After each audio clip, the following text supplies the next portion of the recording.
Hi, everyone. My name is Daniel Martin, and I'm a graduate of the New York University Post-Professional Occupational Therapy Doctorate Program. Today, I want to talk about how to give a better in-service. So to start, my first in-service was pretty good. It had clinical facts, a handout of the presentation, and visual aids. However, according to literature I read later on, it could have had better structure, organization, and content. So in this presentation, I want to expound on that. So what was good? Passion, connection, care, and humor. Yet what could have been better was the structure, organization, and content. So to start, there's the structure, clearly stating that key information. There's the organization, putting that foundational knowledge first to build on complex ideas later. And content, assuring that all the information relates to avoid any confusion. There's those secondary aspects, the passion to show excitement, the connection, connecting with an audience, care, showing that the audience that you want them to be heard and respected. Humor, adding a joke here and there to add a little vibrancy and energy to the atmosphere.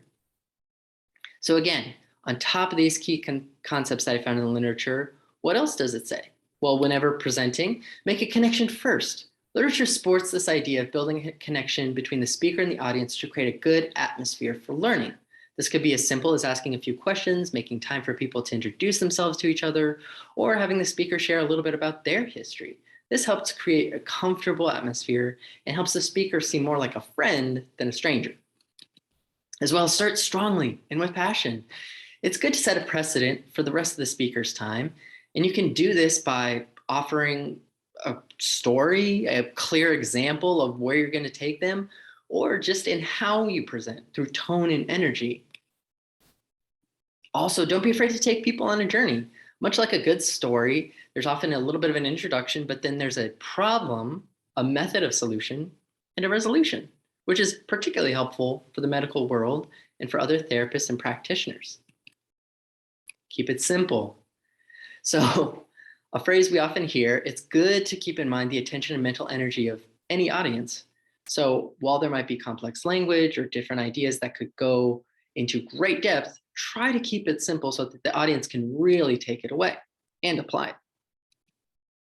Rehearse. It's good to take time as a speaker to go over your own material and make sure you really have it down so that you present an efficient and excellent speech, in-service, presentation, whatever you want to call it. But in this particular sense, it's helpful too, because with health practitioners and other therapists especially, they're very busy and you want to use that time well. Now, what can you take away? Well, reflect on these tips.